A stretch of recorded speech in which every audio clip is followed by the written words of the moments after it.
السلام علیکم ورحمۃ اللہ وبرکاتہ۔ اللہ تعالیٰ آپ کو جزائے خیر دے، آپ نے ہمارے حق میں آواز اٹھائی۔ بس اتنی سی گزارش تھی کہ آرمی چیف اور چیف جسٹس آف پاکستان اور ذمہ داران سے ہم بس اتنا کہنا چاہتے تھے، ہم تو صرف اس وعدے پہ آئے تھے جو وعدہ گورنمنٹ آف پاکستان نے ہمارے ساتھ کیا تھا۔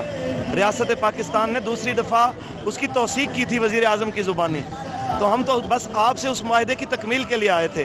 یہ اتنا بڑا جرم بن گیا کہ آپ نے ہمارے 40-50 لاشیں گرا دیے، آپ نے ہمارے تقریباً کوئی 1000 کے قریب جو ہے وہ زخمی کر دیے، آپ نے 25-30 ہزار حضور کے غلاموں کو جیلوں میں ڈال دیا، جو گھر میں نہیں ملے تو ان کی آپ عورتوں بیٹیوں کو اٹھا کے لے گئے۔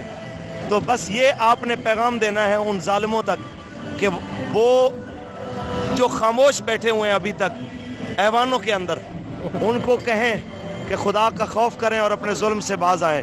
چیف جسٹس آف پاکستان اور آرمی چیف سے کہیں کہ وہ مداخلت کریں اور ان ظالموں کے ان کے ظلم سے روکیں۔ شیخ رشید جیسا وزیر داخلہ، جس ظالم نے کہا تھا کہ جلاؤ گھراؤ مارو مار دو اور سارے ملک میں آگ لگا دو، تو وہ خبیث جو چاہتا تھا اس نے واقعی پورے ملک میں آگ لگا دی اور مزید بھی لگانا چاہتا ہے، اس سے پہلے کہ یہ ملک میں انتشار اس سے بھی زیادہ بڑھے۔ خدا کا واسطہ ہے، اس کو ایک ہی طریقہ ہے کہ فرانسیسی سفیر کو یہاں سے دفع کیجئے اور جو معاہدہ آپ نے کیا تھا اس کو مینو ان پورا کیجئے۔